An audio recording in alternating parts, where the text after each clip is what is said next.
Ce stade sera bientôt le plus grand du monde. Avec 115 000 places, il dépassera le stade nord-coréen de Pyongyang. Situé à côté de Casablanca, il doit accueillir la Coupe du Monde 2030. Mais avant cela, le Maroc organise la Coupe d'Afrique des Nations, dès le 21 décembre 2025. Et à cette occasion, différents complexes ont été entièrement rénovés. Tous ces stades illustrent l'ambition du Maroc, qui mise sur ces deux compétitions pour s'offrir une autre image. It helps to legitimize Morocco as an important member of the global political and geopolitical communities. On vous explique ce qu'il y a derrière ces événements footballistiques. Depuis 10 ans, le Maroc a fait de gros investissements dans le football. Infrastructures ultramodernes, centres de formation, encadrement. Des investissements qui portent leurs fruits. Sacre mondial des moins de 20 ans en octobre 2025, victoire à la Coupe arabe et bien sûr la qualification aux demi-finales de la Coupe du Monde 2022. 2022 did was to announce to the world that Morocco on field is making steps forward, is transforming. The African Cup of Nations now, I think, is an attempt to demonstrate that off the field the country is now making steps forward, that it can successfully organise events.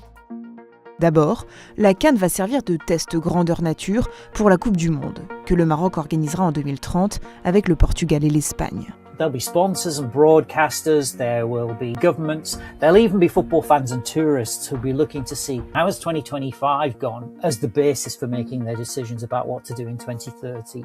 Ensuite, ces compétitions auront des conséquences économiques. Le Maroc a investi pour cette CAN 21 milliards de dirhams, 1,9 milliard d'euros. Pourtant, le pays doit s'attendre à peu de retours à court terme. Si on regarde les retours sur investissement, une compétition comme la CAN n'arrive pas à la hauteur d'une compétition comme l'Euro de football ou encore moins la Coupe du Monde. Vous êtes souvent déficitaire par rapport aux investissements que vous faites en termes d'infrastructures, que ce soit sportives ou simplement pour l'accueil des délégations sportives ou des supporters. Pour les deux compétitions, l'enveloppe atteint l'équivalent d'un PIB annuel, soit 120 milliards d'euros.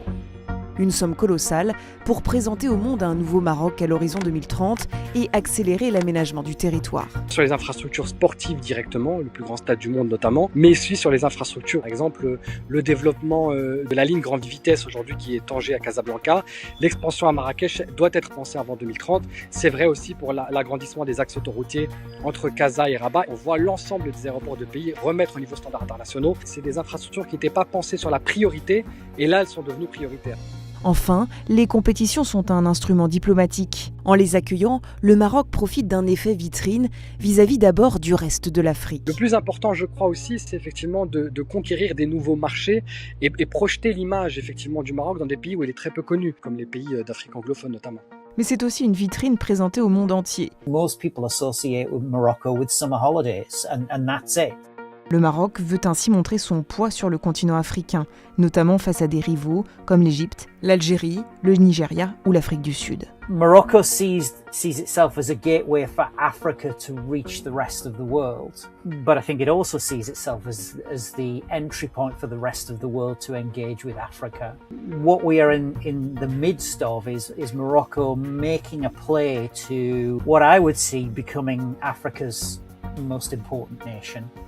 Reste un défi majeur, la sécurité. There remain issues around extremists and militant groups in the region. Morocco needs to demonstrate it's not just got good infrastructure, but it's also safe and secure too. On a eu un certain nombre de contestations de la jeunesse par rapport à l'arbitrage budgétaire, qu'on donnait plus la priorité peut-être aux infrastructures sportives par rapport aux infrastructures vitales, comme par exemple la santé et l'éducation. Ça a un petit peu écorné l'image de vitrine que voulait mettre en place le Maroc. Il faut aussi trouver un Maroc où les Marocaines et Marocaines fassent corps vis-à-vis de ces événements-là et de cette organisation régionale pour la CAN et après pour la Coupe du Monde évidemment.